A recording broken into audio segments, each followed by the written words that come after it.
이 말씀 가지고 하나님께서 우리들에게 주시는 말씀의 제목을 함께 나누기로 원합니다. 하나님의 불꽃 같은 눈 아래에서, 다시 한번 해볼까요? 하나님의 불꽃 같은 눈 아래에서. 여러분, 하나님의 불꽃 같은 눈 아래에서 살아간다고 하는 사실을 믿음으로 받아들이시기를 간절히 축원합니다. 하나님의 불꽃 같은 눈이라는 표현을 제가 이 말씀을 묵상하면서 전해야 되겠다 하고 떠올렸습니다. 하나님의 불꽃 같은 눈. 여러분, 말씀을 묵상하고 제목을 정할 때 그냥 막 편한 대로 그냥 정하는 게 아니고요. 이 말씀에서 하나님께서 나에게 어떤 주제로 전달하게 하시고 가르치게 하시는가, 그것을 하나님 앞에 묻고 그러면서 이제 정하는 제목입니다. 여러분, 이 불꽃 같은 눈이라고 했을 때 왜 불꽃 같은 눈이라고 하는 말을 사용했을까? 그 내용을 요한계시록에서 찾습니다. 요한계시록 1장 14절을 보면은요, 이런 표현이 나옵니다. 그의 머리와 털의 희기가 흰 양털 같고 눈 같으며 그의 눈은 불꽃 같고. 그러니까 지금 표현이 양에 관한 표현이에요. 머리 털의 희기가 흰 양털 같고 양털 같고. 그러니까 어린 양 예수님에 관한 표현입니다. 그런데 눈은 뭐라고요? 불꽃 같은 눈이다. 지금 이 예수님의 이 눈을 불꽃 같은 눈으로 표현하고 있는데, 자, 여러분, 우리들은 예수님이 하나님의 아들 성자 하나님으로, 그리고 성부 하나님, 그 다음에 성령 하나님, 이래서 삼위일체 하나님을 알고 있습니다. 그러니까 이 성자 하나님의 이 불꽃 같은 눈은 하나님의 눈입니다. 결국은 하나님의 눈이 불꽃 같다. 이게 뭘 의미할까? 여러분, 불꽃이 어떤 것을 의미합니까? 불꽃은 어두움을 밝히는 역할을 하고요, 어두움을 뚫고서 들어가서 찾아내는 역할을 합니다. 그 어두운 밤에 깜깜한 데서 여러분들 후레쉬 켜고요, 이렇게 살피죠. 그리고 그 어둠을 뚫고 지나갑니다. 지금 이 불꽃 같은 눈은 어두움에 쌓여있는 그 죄악을 찾아 들어가는 눈이에요. 그래서 숨기고 싶고 피하고 싶고 알리고 싶지 않은 것조차도 드러나게 만들어버리는 것. 그래서 그것을 은폐시켜서 썩어 문드러지게 만드는 것이 아니라 드러내서 해결하시는 하나님의 방식이에요. 그러니까 우리는 어두움의 죄악에 관해서 자꾸 덮어버리려고 하는 성향들이 있습니다. 드러내서 보여주기를 싫어합니다. 그게 냄새나고, 그것이 내가 보기에도 별로 좋아 보이지 않으니까, 좋지 않은 것을 드러내기는 싫어하니까 왜 은폐하는 거죠.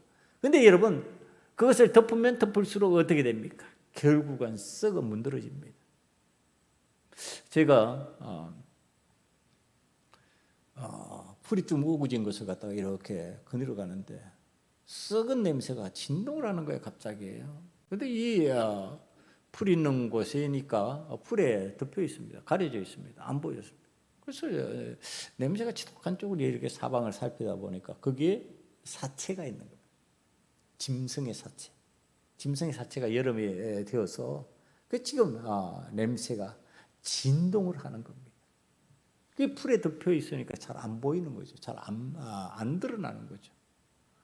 눈으로 보기에는 괜찮은 것 같은데 냄새가 진동을 하면서 그 주변에 있는 것을 오염시키는 겁니다. 그러면 이걸 하나님께서 어떻게 하죠? 밝히시고 드러내게 만드셔가지고 그것을 회개케 하시고 그것을 정상화시켜 주시는 겁니다. 지금 하나님의 불꽃 같은 눈은요, 오늘 인간이 아무리 그것을 숨기고 그것을 은폐하려고 해도 하나님이 찾아 들어오신다는 뜻입니다. 우리는 하나님 앞에 드러내야 되는데 드러내지 않으려고 하는 속성들이 있습니다. 죄의 속성들이 있습니다. 그거 하나님께서 찾아 들어오신다는 얘기를 하는 겁니다. 오늘 하나님께서 이 불꽃 같은 눈으로 우리의 삶을 어떻게 살피고 계시며 하나님께서 우리 삶 속에 보시고 계시는 것이 무엇인가 말씀을 통해서 깨달아지기를 원합니다. 여러분, 지금 오늘 요셉이 아버지로부터 형의 안부를 확인하고 오라는 요청을 받습니다. 심부름을 하는 거죠. 그러니까 사랑하는 아들을 지금 내 사자로 보내는 겁니다. 그럼 여러분, 사자로 보내니까 사랑하는 아들이니까 꽃길로만 가게 해야 되는 게 정상일 것 같잖아요. 편안하게. 여러분 그럴까요? 여러분 그렇지 않습니다.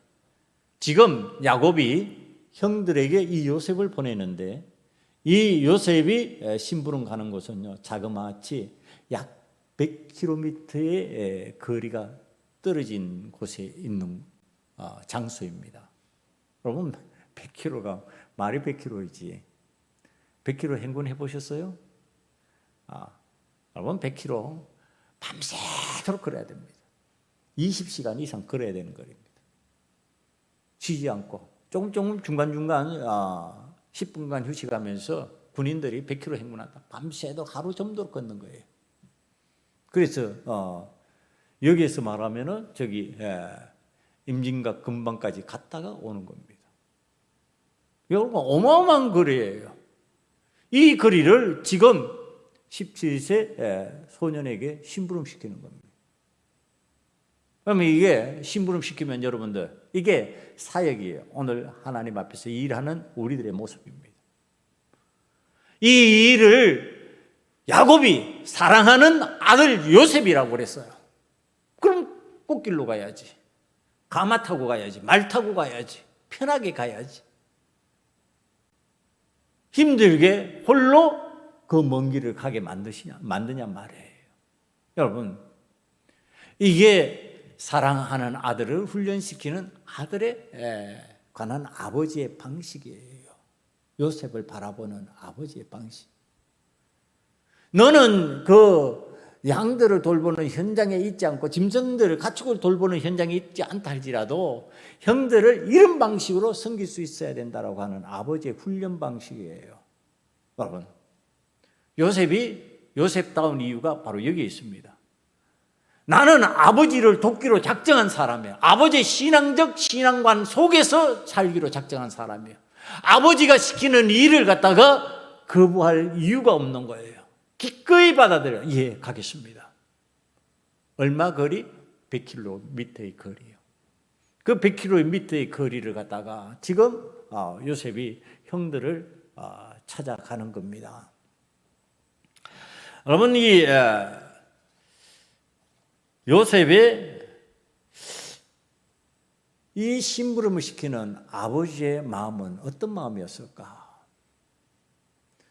요셉이 이 형들이 가 있는 장소는요, 어떻게 보면 위험한 장소예요. 그러니까 위험한 장소에 이 사랑하는 아들도 보내는 겁니다. 내 형들이 있으니까 너도 가서 거기에서 그 위험을 이기고 나에게 보고해라, 이렇게 된 겁니다. 그 사역을 준 겁니다. 이 세겜 땅이라고 하는 거 여러분 기억나십니까? 이미 우리가 창세기에서 살펴본 대로 거기에서 사건이 터졌습니다. 사랑하는 딸 디나가 나가서 세겜 족장에게 성폭행을 당하고요, 수치를 당했다 해서 아들들이 세겜족들에게 우리와 같이 되려면 할례를 받아야 된다. 그래서 할례를 받게 만들고 할례의 고통 속에 들어있는 그 세겜 족속을 갖다가 싹 멸절시켜버리는 그 아주 하나님을 빙자해서 하나님의 의를 빙자해서 살해 사건을 일으킨, 살인 사건을 일으킨 그 장소입니다. 야곱이 황당해서 자녀들이 한 짓에 관해서 물론 딸이 상처받은 것에 대한 고통도 있지만 그 아들들이 한 일이 정말 황당해서 당황해할 때 하나님께서 그곳을 떠나라는 명령을 하시고 세겜 주변에 있는 족속들에게 두려움을 줍니다. 감히 야곱의 집을 건드리지 못하도록 하나님께서 그렇게 은혜를 베푸셔서 무사히 탈출을 해서 베델로 올라간 겁니다. 지금 그런 상황에서 다시 그 아들들이 무슨 생각이었는지 그 세겜에 가서 지금 양을 치는 겁니다. 짐승을 치는 겁니다. 목축을 하는 거예요. 그러니까 야곱이 걱정이 되는 거죠. 아니 이놈들이 무슨 생각에 세겜에 가서 목축을 하려고 할까? 그래도 괜찮을까? 거기에서 하나님께서 은혜를 베푸셔서 우리가 무사히 탈출을 하기는 했지만 다시 들어가도 괜찮을까? 여러분 이걸 제가 묵상하면서 웃었어요. 그 아들들의 신앙이 좋은 신앙입니까? 별 볼 일 없는 신앙입니까? 아버지의 신앙에 비해서 별 볼 일 없는 신앙입니다. 어떻게 보면 비신앙인 같은 태도와 행동을 취하는 겁니다. 근데 뭐예요? 표현이요. 괜찮아? 믿음 생활하는 많은 사람들을 바라보면서 괜찮아요. 이런 식으로 표현하는 거 제가 굉장히 많이 느낍니다. 성도들이 믿음 그렇게 생활해도 괜찮겠습니까? 그래도 구원의 확신이 있습니까? 그래도 천국에 가고 하나님의 뜻을 이 땅에서 실현할 수 있는 믿음의 용기가 생깁니까? 괜찮아요? 아니 뭐 어디서 그런 용기가 나오는지 모르겠어요. 정말 하나님께서 원하시는 삶의 구조, 하나님께서 기뻐하시는 마음의 자세, 하나님께서 원하시는 삶의 방향으로 나가겠다고 하는 결단이 하나도 하지 않고 괜찮아요? 이때까지 괜찮았으니까 하나님 또 함께 해주실 거예요. 이런 생각을 가진 모습이에요.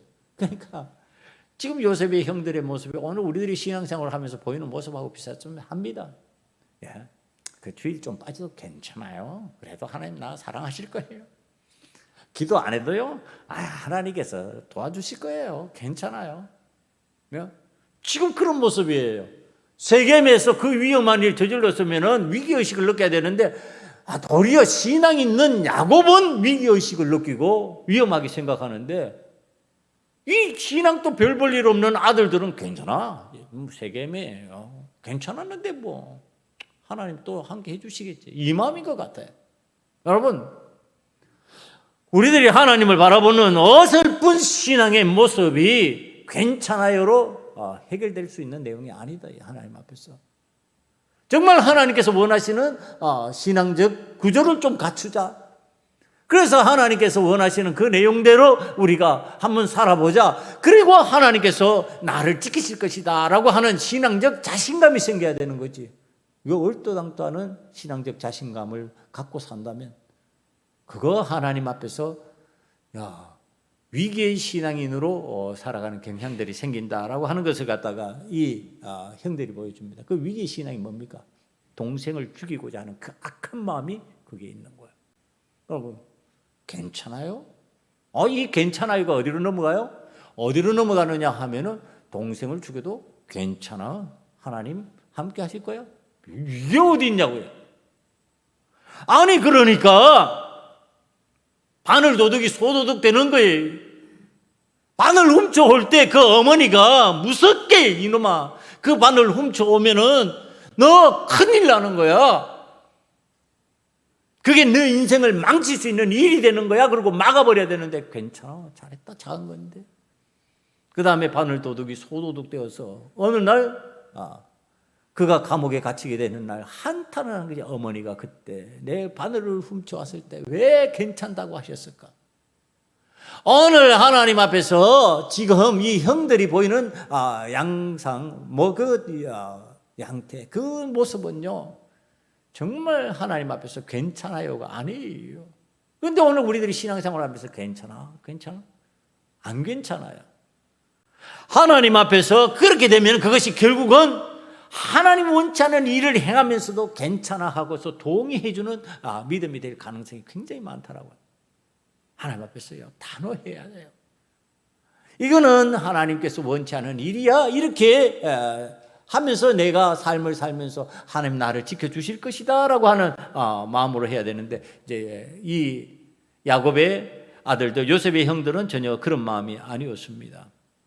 자, 그런데 이 형들이 괜찮아야 하는 이제 모습을 한번 봅니다. 이 요셉을 갖다가 야곱이 지금 형들에게 파송을 하잖아요.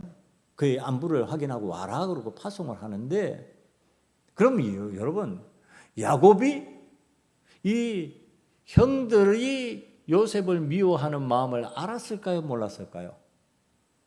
여러분들 같으면 어떨까요? 여러분들이 요셉 야곱이라고 칩시다. 야곱이라고 치면은 이 형들이요, 동생을 미워서 죽일 만큼 미워하고 있어요. 그런데 그곳에 보낼까 안 보낼까요? 안 보내지. 그럼 지금 야곱이 알아요, 몰라요? 몰라요. 형들이 이 요셉을 심히 미워한다는 거, 아주 미워한다는 것을 모르고 있습니다. 그거 왜 그럴까요? 그건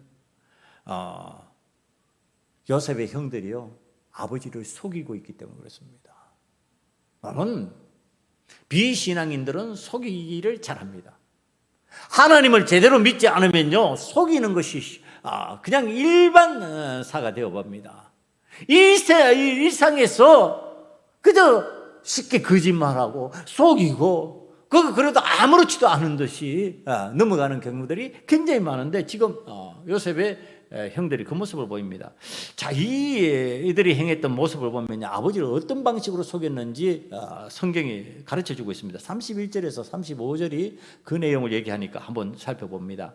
그들이 요셉의 옷을 가져다가 수렴소를 죽여 그 옷을 피에 적시고 그의 채색 옷을 보내어 그의 아버지에게로 가지고 가서 이르기를, 우리가 이것을 발견하였으니 아버지 아들의 옷인가 보소서 하매, 아버지가 그것을 보고 이르되 내 아들의 옷이라, 악한 짐승이 그를 잡아먹었도다. 요셉이 분명히 찢겼도다 하고 자기 옷을 찢고 굵은 배로 허리를 묶고 오래도록 그의 아들을 위하여 애통하니, 이 장면 보세요. 그의 모든 자녀가 위로하되 그가 위로를 받지 아니하여 이르되 내가 슬퍼하며 서울로 내려가 아들에게로 가리라 하고 그의 아버지가 그를 위하여 울었더라. 여러분, 이 일련의 가정 속에서 얼마나 사악한 짓을 그 형들이 하고 있냐 말이에요. 괜찮아요? 자, 이 믿음 생활하는 사람이 지금 이렇게 하는 거예요. 어떻게? 동생을 죽이려고 하다가 동생을 노예로 팔고 난 뒤에 아버지에게로 와서 이제 아버지와 전혀 볼 수 없는 상황으로 만들어 버렸잖아요. 노예가 어떻게 다시 탈출해서 주인에게 돌아오는 거의 불가능한 일이니까 지금 그 상황에서 옷을 가져다가 수렴소를 죽여서 옷에 피를 묻히고요. 요즘 같은 과학 시대에는 이게 안 통합니다. 그거 검사하면 나와요. 그 속이는 거 나오지만은 그때 당시에야 그 방법이 없으니까 속아 넘어가는 거예요. 아버지에게 가장 잘 속일 수 있는 방법이요. 짐승의 피를 요셉의 피로 속이는 아주 강교한 모습. 이게 요즘에서 말하면은 과학적인 방법을 쓰는 겁니다. 현대판에 가장 잘 속을 수 있는 과학적인 방식, 눈으로 피를 확인하게 만들어줘. 옷에 피를 묻혔어. 그 옷이 요셉의 옷이잖아요. 아버지가 그것을 보고서 짐승이 죽였다고 탕각을 하니까 속으로 어떻게 했을까요? 웃고 있었겠죠. 우리 아버지 속았어. 그 아들 사랑한다고 그러더니 그 사랑하는 아들 보고 저렇게 우시네. 여러분, 더 강조한 것은요, 그의 모든 자녀가 위로하되, 이렇게 성경이 표현합니다. 위로를 합니다. 아니, 그 악하고 못된 짓을 해놓고 나서 아버지 앞에서 위로한다니까. 아버지 고정하세요. 아버지, 우리가 있잖아요. 요셉 대신 그래도 우리가 있으니까 우리를 봐서라도 아버지 울지 마세요. 아니, 지가 한 짓이 있는데, 지가 한 행동이 있는데 자신이 한 행동을 갖다가 이렇게 강교하게 위장하여 거짓으로 아버지를 위로하고 속여 넘기고 있는 겁니다. 이게 일상에서 그랬다는 얘기를 하는 겁니다. 지금 위기 상황에서만 그런 것이 아니라 일상에서 이런 방식으로 속였으니까 야곱이 모르고 있는 거예요. 자, 사람이 모르면은 누구는 아신다? 하나님은 아신다. 그럼 하나님 아시면은 야곱에게 가르쳐 주시면 되지. 야곱에게 왜 안 가르쳐 주실까요? 여러분, 불꽃 같은 눈으로 살펴보시고 계시는 하나님께서 다 아시잖아요. 지금 사람 아버지를 속이고 속으로 웃고 있고 위선적인 행동과 말로 악한 계획을 성공했다고 기뻐하고 있어요. 그 마음을 하나님께서 불꽃 같은 눈으로 찾아 들어가셔가지고 다 읽고 다 알고 계실 거 아니냐 말이에요. 그럼 하나님께서 그거 못 막으셨겠냐는 거예요. 여러분, 하나님께서는 지금 하나님의 큰 계획을 이 야곱의 집안을 통하여서 이루고 가십니다. 구원 계획을 이루고 가십니다. 그 큰 계획 속에서요, 하나님께서 인간의 사악함이 있어서 그 사악함에 하나님의 계획이 무너지는 것이 아니고 그 사악함을 하나님께서 이용하시는 겁니다. 그런데 우리가 하나님 앞에서 여러분 신앙생활 하면서 좀 착각하지 말란 말이에요. 그 사악함을 이용하신다고 그래가지고 사악함이 하나님의 은혜냔 말이에요. 아니에요. 여러분 착각하면 안 돼요. 예수 그리스도가 십자가를 지셔야만 하셨어요. 십자가의 은혜가 모든 사람을 구원하는 은혜로 다가와요. 그러면 십자가를 지셔야 되는 예수님이 우리에게 꼭 필요한 사건이에요. 그러면은 예수님을 판 가룟 유다가 잘한 일이냔 말이에요. 아니, 그건 따로예요. 그건 사악한 일이에요. 그 배신은 사악한 일이에요.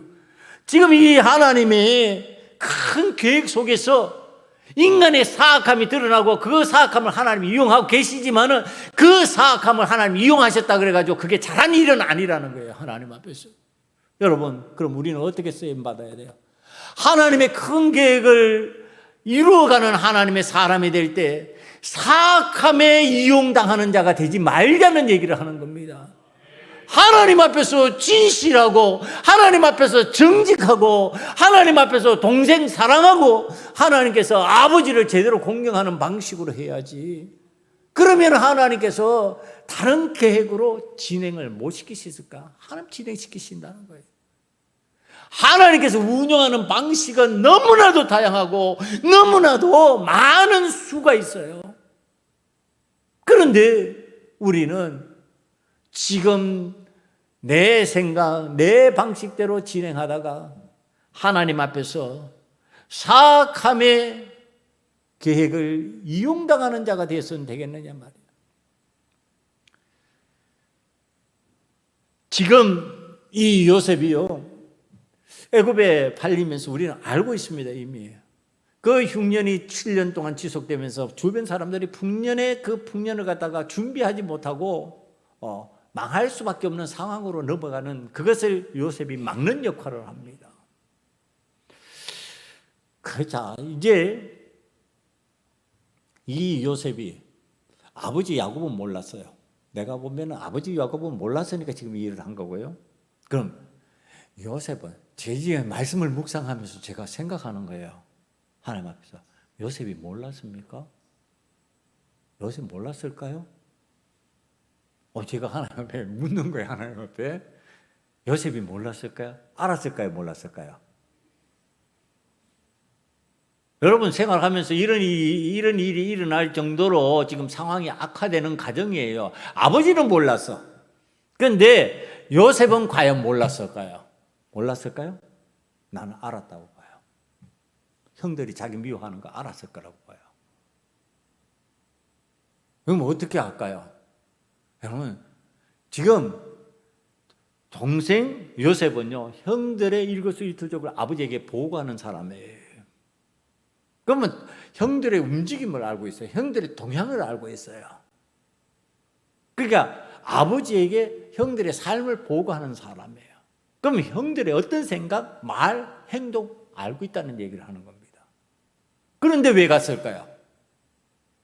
형들이 그렇게 미워하면 위험한 순간이 될 수 있다는 거 알잖아요. 그런데 왜 갔을까요? 저는 알았다고 생각하고 지금 말씀을 준비한 거예요. 하나님 앞에서 알았어요. 그런데 왜 갔을까? 꿈이 있잖아. 하나님 뭐 했었어요? 계시하셨어요. 꿈을 주셨어요.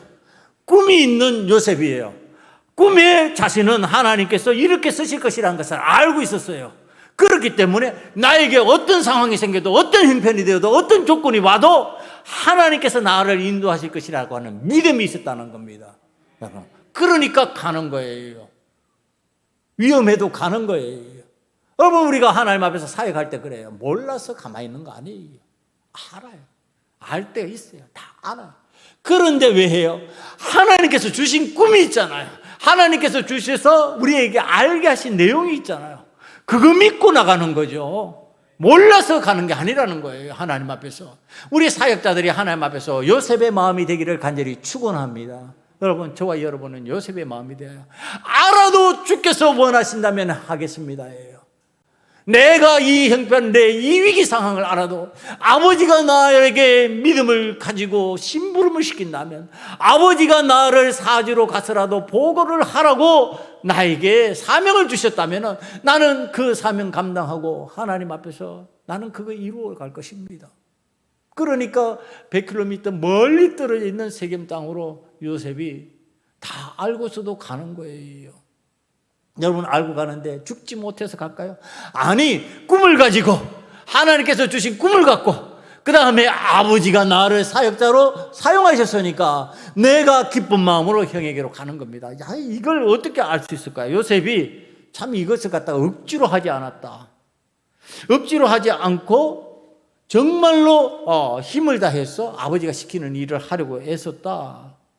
그걸 갖다가요, 15절을 통해서 확인할 수 있습니다. 어떤 사람이 그를 만난 적, 내가 무엇을 찾고 있는가 하면서 묻는데 그 이유가 덜해서 이 요셉이 방황하고 있는 거예요. 그러니까 방황한다는 게 이쪽 저쪽 막 찾고 있다는 얘기입니다.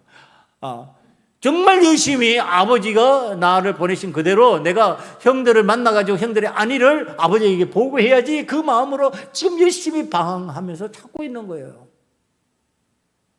그런데 여러분, 이게 그 속에서 우리가 더 힌트를 얻기 위해 가지고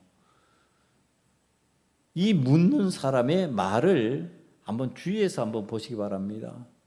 15절의 말씀에 어떤 사람이 그를 만난 적 그가 들에서 방황하는지라 그 사람이 그에게 물어 이르되 내가 무엇을 찾느냐. 여러분, 이게 무슨 질문이에요? 사람이에요? 짐승이에요? 짐승이에요. 무엇을 찾느냐? 누구를 찾느냐가 아니에요. 누구를 찾느냐? 이게 뭐 아니고 짐승을 찾느냐. 그러니까 이게 뭐냐면은 목자들이 짐승을 목축하다가 이 짐승들이 그 떼를 벗어나면은요, 그 짐승을 찾기 위해 가지고, 그게 자기 재산이잖아요. 그걸 찾기 위해 가지고 애쓰는 모습이에요. 이게 우리가 예수님을 통해서도 알 수 있는데, 예수님이 어린 양 한 마리를 찾기 위해서 막 숲을 헤매는 모습, 그 가시덤불을 헤치고 그 한 마리 양 안고 있는 그림 생각이 나시죠? 그거예요. 그 마음. 그러니까 목자들은 자기의 기르던 짐승을 잃어버리면요, 그 마음으로 찾는 거예요. 이거 어디 가서 사나운 짐승에게 물려 죽으면 어떡하지? 이거 살려내야 되는데, 그러고서 잃어버렸다고 생각하는 순간에 열심히 찾아다니고, 그 모습을 누가 본 거예요. 그렇게 본 거예요. 그러니까 형들을 이 나의 안위보다도 형들은 여러 명이니까 더 안전한 그 형들을 설렁설렁 찾는 게 아니라 잃어버린 짐승을 찾듯이 열심을 다해서 찾으니까 찾는 사람이 뭘 찾고 있느냐 그러고서 묻고 있는 겁니다. 지금 요셉이 그렇게 사명을 감당하는 거예요. 그러니까 아버지가 맡겨주신 일을 내가 가지고 있는 꿈 속에서 두려워하지 않으면서 정말 치열하게 그 일을 하고 있는 겁니다. 이걸 더 나아가서 찾아보기 위해 가지고요, 가르쳐 주시는 분이 이렇게 말합니다. 내가 얘기를 들으니까 그 사람들이 도단으로 간다고 하던데 그랬어요. 그러니까 요셉이 도단? 그럼 또 도단으로 가야지. 그럼 도단은 어떠냐? 도단은 세겜에서 30km가 떨어진대요. 그러니까 100km로 와가지고 그리고 지친 몸을 이끌고 또 30km를 또 찾아 들어가는 거예요. 그런데 도단에 가니까 저기 형들의 모습이 보여요. 얼마나 기쁠까? 야, 내가 이제 드디어 아버지가 심부름 시키신 대로 형들이 있는 곳에 도착했다. 그리고 기쁜 마음으로 형들 그리고 손 흔들면서 갔을 거 아니에요? 네? 미워하는 줄은 알아. 그러나 그건 형들의 마음이지 요셉의 마음은 아니에요. 여러분 착각하지 마세요. 형들이 요셉을 미워했으니까 요셉도 형들을 미워했다. 성경 그렇게 얘기하지 않아요. 형들이 요셉을 미워한 거지 요셉은 형들을 미워하지 않았어요. 단지 자신의 사명이야. 아버지의 신앙을 따라서 신앙인답게 가정을 이끌기 위해 가지고 형들이 잘못한 거 있으면 얘기해 주는 것뿐이야. 그러니까 그 생각 안 그러면요 꿈도 말라고 얘기해. 미움받을 것 같으면 그게 아니고 형 이런 꿈이 있으니까 우리 가족이 이렇게 이 꿈을 가지고 한번 살아가 보면 안 돼. 지금 이거 얘기하는 거거든요. 그러면은 그것이 기쁨이 되고 감사가 돼야 되는데 형들은 미워하는 마음으로 아버지의 사랑을 독차지하는 저놈 그러고서 그렇게 바라보는 시각이죠. 참 유치한 생각이지만은 어쩔 수 없는 사실입니다. 그러니까 형들이 지금 요셉을 바라보는데 저 미워하는 놈 꿈쟁이가 오고 있다. 여러분 꿈쟁이라고 하는 표현 이건 뭐예요? 야, 꿈꾸는 자인데 그 꿈이 헛꿈이 되게 만들어주자. 지가 죽으면 그 꿈이 어떻게 이루어지겠느냐. 여기서 죽어버리면 그 꿈은 어떻게 이루느냐. 이게 하나님께서 준 계시를요 아주 웃음거리로 만들어버리는 방식이에요. 사람이 꿈꾸는 자가 그 꿈 너가 어떻게 이루나 내가 죽여볼게 한번 해봐라. 여러분 얼마나 악한 생각이에요. 그런데 지금 이 요셉은 그것도 모르고 세겜 북방 약 30km 지점에 있는 도단을 향해서 열심히 왔다가 형들을 만나서 나 아버지 신부를 왔어. 형들 잘 있었어. 그리고 저쪽에서 소리 지르면서 오는데 이쪽에서는 저 꿈쟁이 온다. 죽여버리자. 여러분 이거 누가 보고 계신다고요? 하나님이 보고 계신다. 형들은 지금 10명의 무리가 되어가지고 10명의 공동체가 되어가지고 한 사람의 요셉을 갖다가 힘으로 제압하고 그를 묶어서 자기가 원하는 대로 구덩이에도 던질 수 있고 노예로도 팔 수 있지만 요셉은 혼자의 몸입니다. 그러나 그것을 두려워하지 아니하고 하나님께서 주신 꿈을 안고서 지금 형들 앞으로 나아가고 있는 요셉의 모습입니다. 이것을 갖다가 하나님은 보세요. 그 요셉이 그런 미워하는 형들의 마음을 알면서도 요셉은 그 형들을 미워하면서 싫어하지 않습니다. 그러니까 심부름 온 거예요. 미우면 가겠어요. 아버지가 시키면 나 못 가요. 형들이 나 얼마나 미워하는데, 형들이 나 얼마나 싫어하는데, 나 죽이려고 그럴 건데 내가 왜 가요? 아버지 그랬을 건데 요셉은 형들을 미워하지 않았어요. 미워하는 거 알아도 나는 미워하지 않는다. 그러니까 지금 요셉이 사명을 가지고 형들을 반가운 마음으로 왔을 거라는 거. 그건 누가 본다고요? 하나님 보고 계십니다. 그 요셉을 하나님께서 들어서 애굽으로 보내시고요 많은 사람을 구원하는 방편으로 이용하신 하나님의 계획이 이유가 있습니다. 그 요셉의 마음입니다. 이 요셉이 총리 대신이 되어가지고요 애굽의 총리 대신일 때 나중에 형들이 찾아와서 알잖아요. 형들한테 충분히 보복할 수 있는데 안 합니다. 용서합니다. 그거 하나님의 계획입니다. 하나님의 뜻입니다. 형들을 염려하지 마세요. 형님들 걱정하지 마세요. 내가 여러분들을 해야 할 거라고 생각하지 마세요. 나는 그러하지 않습니다. 형들은 나를 미워하실지라도 나는 형들을 미워하지 않습니다. 여러분, 그렇기 때문에 요셉을 하나님께서 그렇게 쓰신 겁니다. 요셉의 통하고 형들의 그 마음 통하고는 달라요. 요셉의 통은요 형들을 품을 수 있는 통이에요. 그런데 형들은 그 요셉 한 사람을 못 품는 거예요. 요셉은 10 형들을 다 품고 있어요. 여러분, 우리들이 하나님 앞에서 쓰임받고 못 쓰임받고는요 내 마음을 살피시는 하나님께서 나를 아시기 때문에 그런 거예요. 쓰임받는다면 그게 여러분들에게 은혜가 되는 줄 믿습니다. 하나님께서 나를 인정해 주신다는 뜻이잖아요. 얼마나 감사해요. 얼마나 큰 기쁨이에요. 하나님께서 이 요셉을 들어서 지금 이 일을 진행시키시는데 하나님께서 이 일을 다 아시면서 진행시키신다. 그 이유가 있는 거죠. 요셉을 애굽으로 보내시고요 그 애굽에서 한 지역에 이 이스라엘 족속들이 들어가가지고 살게 만듭니다. 여러분, 거기에서 한 민족이 나오는 거예요. 한 민족이 나오고요. 거기에서 누가 나오냐? 그 후손 중에서 예수 그리스도가 나오는 겁니다. 구원의 민족을 지금 하나님께서 만드시고요. 그 속에서 구원의 역사를 이루실 분을 하나님께서 거기에서 나오게 만드시는, 그게 누구를 향한 계획 속에서, 요셉을 향한 계획 속에서 진행되고 있더라. 하나님께서 그 동생을 죽여버리려고 하는 그 형들의 마음속에 그런 것들을 심어줄 수가 있겠냐 말이에요, 여러분. 그런 계획을 진행시킬 수 있겠느냐 말이에요. 구원의 큰 역사를 맡길 수 있겠느냐 말이에요. 그거 못 맡겨요. 그건 안 되는 일이에요. 지금 요셉같이 하나님 앞에서 형들과 상관없이 나는 형들을 좋아합니다. 형들이 나의 형입니다. 나는 아버지의 심부름을 충실히 하겠습니다. 하나님께서 맡겨주신 나의 꿈을 나는 이루실 줄 믿습니다. 지금 이루고 나가고 있는 겁니다. 여러분, 우리가 하나님의 말씀을 보면서요, 깊이 생각하고 깨달아야 될 내용이 있습니다.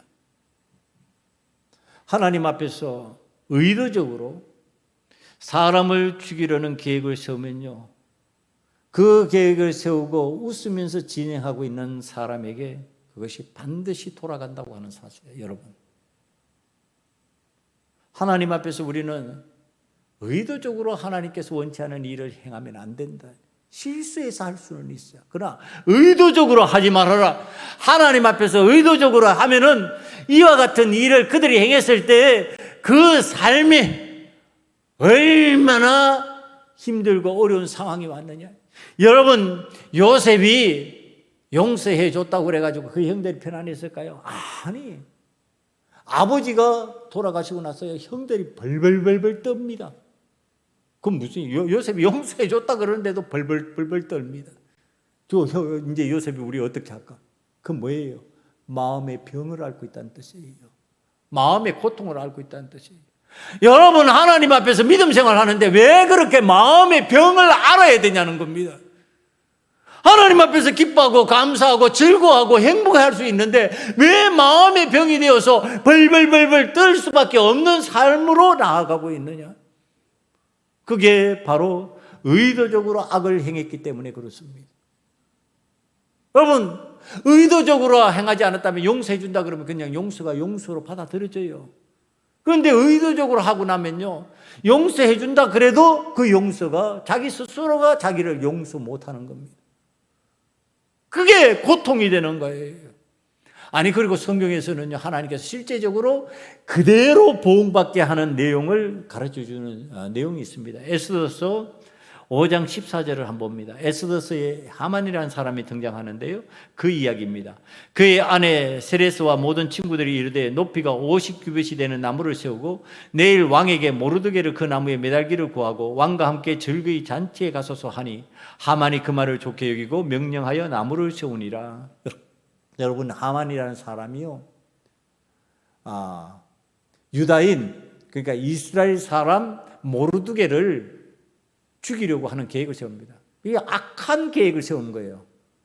자기에게 절하지 않았다고 그래가지고. 그러니까 잘못을 저지른 게 아니에요. 모든 큰 죄를 저지른 게 아니에요. 그런데 그를 죽여버리는 계획을 세울 뿐만 아니라 이 유다인 전부를 그날 동시에 멸절시키려고 하는 계획을 진행시킵니다. 그러니까 악한 계획이죠. 생명을 알기를 아주 우습게 알고 진행시키는 일입니다. 그런데 그것이 어떻게 반전을 하느냐 하면요, 에스더 7장 9절 10절을 보면 이렇게 나옵니다. 왕을 모신 내시 중에 하르보나가 왕에게 아뢰되 왕을 위하여 중성된 말로 고발한 모르드게를 달고자 하여 하만이 높이가 50규빗 되는 나무를 준비하였는데 이제 그 나무가 하만의 집에 섰나이다. 왕이 이르되 하만을 그 나무에 달라 하매 모르드게를 매달려고 한 나무에 하만을 다니 왕의 노가 그치니라. 여러분, 무서운 일입니다. 의도적으로 악한 일을 했을 때 그것이 나에게로 돌아올 수 있다고 하는 생각을 왜 안 하느냐는 거예요. 여러분, 오늘 하나님 앞에서 우리들은 이 세상을 살아갈 때 선한 마음으로 하나님 앞에서 비록 실수는 할 수 있어도 의도적으로 악을 행하지 아니하고 선한 그리스도인의 마음으로 예수 그리스도의 정신으로 살아가려고 애쓸 때 하나님께서 불꽃 같은 눈으로 살피시면서 우리의 선함을 하나님 기뻐하시는 도구로 사용하시는 줄 믿습니다. 여러분, 우리는 지금 요셉이 이 지옥서 이런 일을 겪으면서 이 악한 일이 야곱의 집에서 야곱이 하나님 앞에서 너가 나와 겨누어 이겼다. 그래서 이스라엘이라 한 그 이스라엘이라는 이름을 받은 야곱의 집에서 일어나는 일입니다.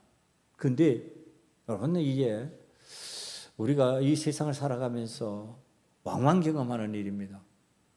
이렇게 악한 계획을 하고 이렇게 동생을 향해서 못된 생각을 하고서요, 형제를 죽이려고 한 이 일이 있는데, 근데 이 형들이요, 성경에 보면은 아무 일도 안 생깁니다. 별일 없습니다. 여러분, 이게 어떻게 이해해야 될까요? 저와 여러분이 하나님 앞에서 요셉과 같은 꿈을 가지고 하나님 앞에서 하나님이 시키시는 일을 갖다가 하고 순종해 보겠습니다. 그리고 애쓰고 힘쓰면서 그 길을 걸어가는데 지금 이와 같은 악한 일이 생겼어요. 이 악한 계획이 생겼는데, 근데 그 악한 일을 한 사람에게 아무 일도 일어나지 않은 현상이 일어날 수 있습니다. 그것을 볼 수가 있습니다. 왜 그랬을까요? 여러분, 이건요, 그의 형들이 요셉이 총리 대신이 되기까지 아버지에게 침묵해야 되기 때문에 그렇습니다. 사달이 일어나고 문제가 일어나고 고통 속에서 이게 지금 어떤 변화가 일어나서 상황이 바뀌어지면요, 야곱이 사랑하는 아들인데 어떻게 할 것 같습니다? 찾아갑니다.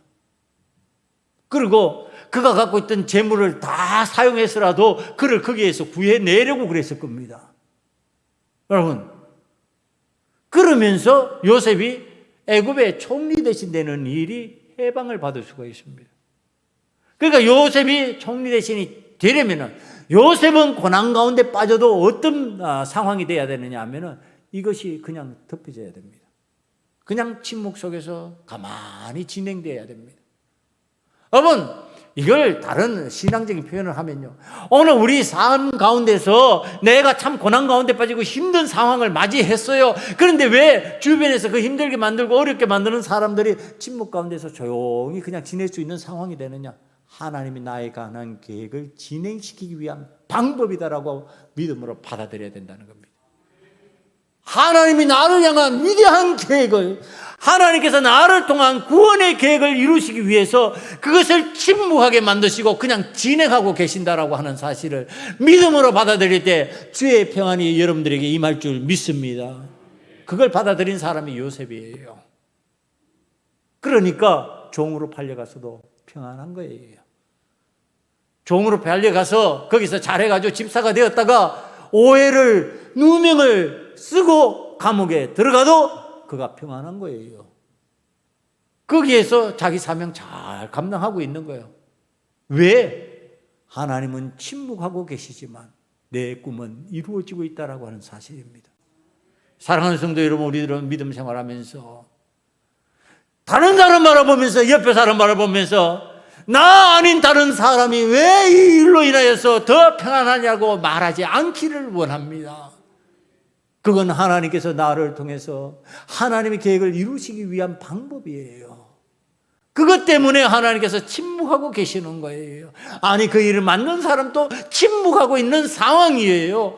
그런데 그것이 하나님 앞에서요, 이게 내가 억울해서 어떻게, 내가 이렇게 분해서 어떻게, 여러분 하나님 앞에서 그런 마음을 가지면은요, 얼마나 시끄럽게 울고 불고 난리를 치면서 하나님의 계획을 망가뜨리겠냔 말이에요.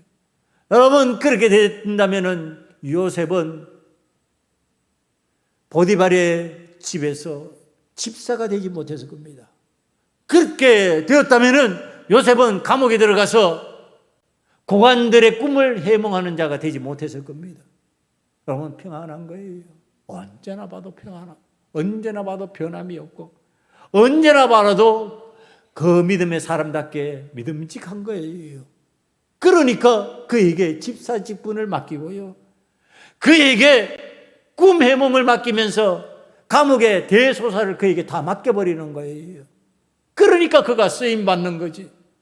여러분, 오늘 하나님께서 나를 향한 계획을 위해서 침묵을 시키시며 침묵을 지켜나갈 때 그것이 나에게 은혜가 된다고 하는 사실을 믿음으로 받아들이는 자가 되면은 요셉과 같이 쓰임받을 수 있는 하나님의 사람이 된다고 하는 사실을 여러분들이 믿음으로 받아들이시기를 간절히 축원합니다.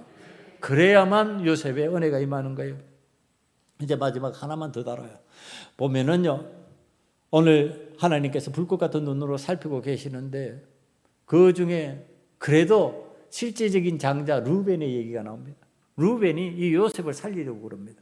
그래서 처음에 죽여버리자 그러니까, 야, 피를 흘려서 그냥 웅덩이에 들여놓으면 지가 거기서 굶어 죽을 건데 그냥 거기다가 던져놓자, 우리의 피를 묻히지 말자. 그걸 가만히 들어보니까 그런 것 같아서 또 거기에 던졌어요.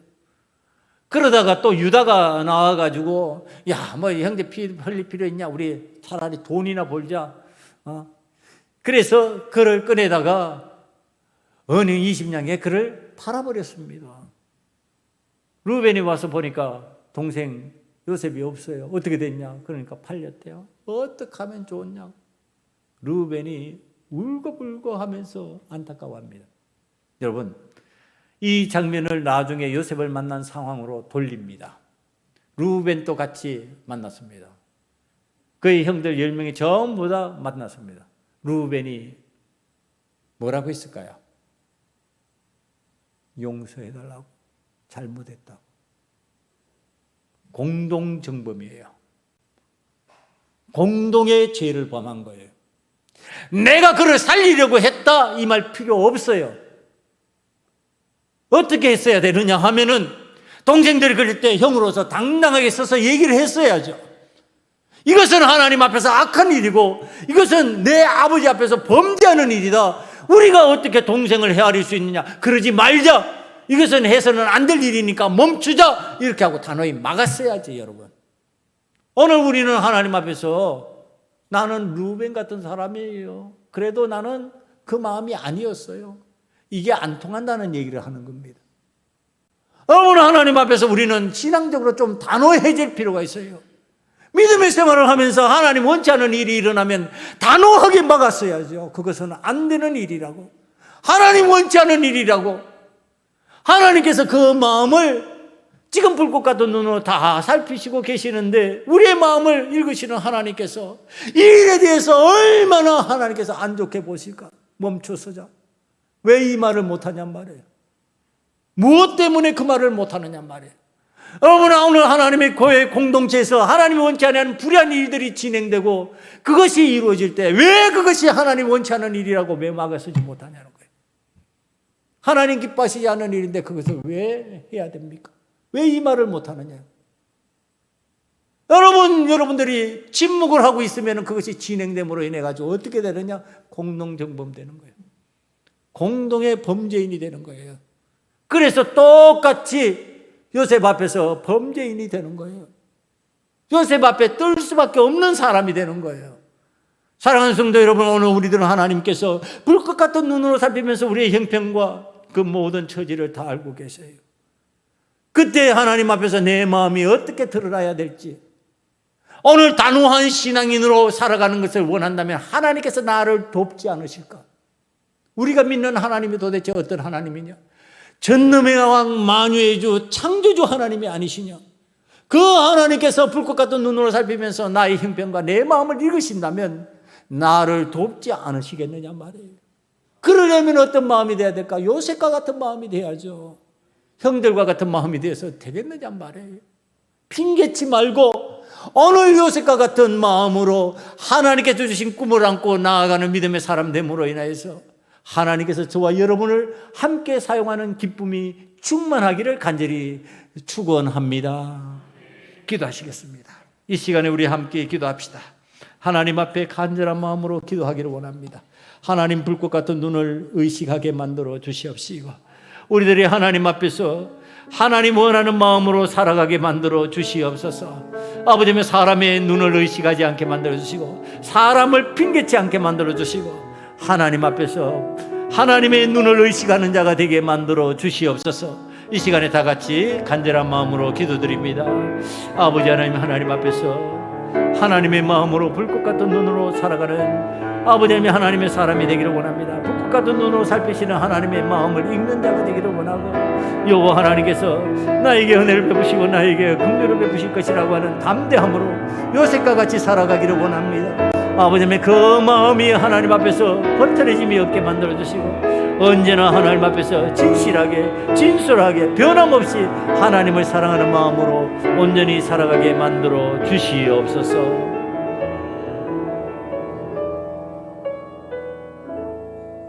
아버지 하나님, 우리들이 신앙생활하면서 원치 아니하는 일들이 일어날 때 원망하고 불평하지 않기를 원합니다. 아버지, 그 일을 여호와 하나님께서는 이미 다 알고 계시고 다 보고 계시며 하나님의 큰 구원 계획 속으로 우리가 들어갔다고 하는 사실을 깨닫게 만들어 주셔서 우리에게 다가오는 고난에 대해서 담대하게 만들어 주시고, 우리가 당하는 고통에 대해서 하나님 앞에 믿음으로 승리하는 자가 되게 만들어 주시옵소서. 그래야 해서 요셉과 같이 하나님 앞에 인정받는 믿음의 사람 되고 하나님께서 쓰시기에 좋은 믿음의 사람 되기를 원하오니, 오늘 하나님의 말씀을 들은 하나님의 사람들은 요셉이 받는 은혜를 받는 하나님의 자녀 다 되게 만들어 주시옵소서. 예수님 이름으로 감사하며 기도드리옵나이다. 아멘.